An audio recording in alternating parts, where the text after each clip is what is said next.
We've got some news coming out of the program today looking into this rivalry. It is one of college football's longest standing rivalries. Tennessee, Kentucky first playing one another back in 1893, then in 1925. Some Kentucky students coming up with the idea, as you mentioned earlier in the program, to have a beer barrel as the trophy for this matchup. And today, Tennessee, Kentucky no longer use that tradition, but the rivalry remains the same. It is just as heated. And tonight, the two, of course, squaring off in Lexington. Kickoff at 7:45 tonight. But that news coming out of the program is after Tennessee dropping to Alabama in Tuscaloosa last week. But some new names popping up on the injury report and some guys coming back.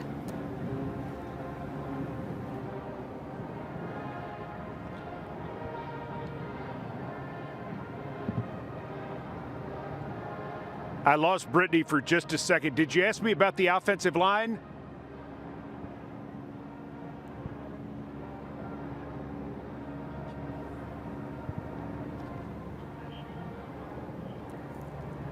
Mike seems to be having a little bit of difficulty. The injury situation overall for the Vols at this point is one in which, they're overall pretty healthy. I think the biggest concern injury-wise is Arion Carter, linebacker, starting linebacker, a guy who is extremely valuable to the football team, has been the leading tackler throughout the year. He's been listed as questionable all week. We don't know if he's going to go and won't have an idea if he will go probably until the final injury report comes out.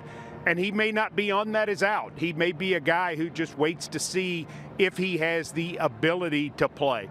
So we'll wait and see exactly what happens with Arion Carter, but that's something to keep an eye on. If he can't go, Edwin Spillman is certainly going to play more, and you'll probably also see the freshmen Jaden Perlotti and Jaden Harmon. So at this point, that's really where we start with the injury situation for the Vols, is keeping an eye on Arion Carter.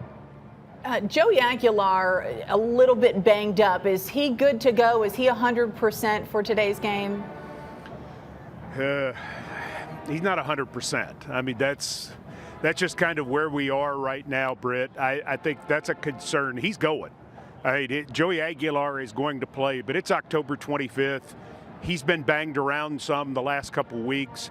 I think everybody understands what the challenge of it is right now. On the Kentucky side, they're starting running back Seth McGowan. He's questionable as well.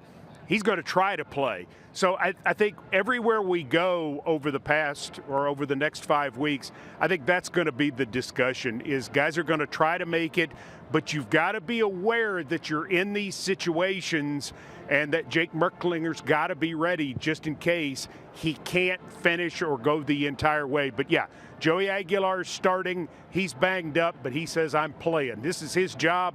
He is not giving it up unless they take him out.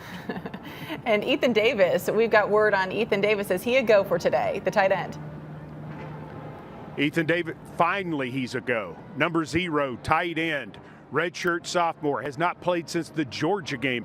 Had an injury very similar to David Sanders' injury with the shoulder.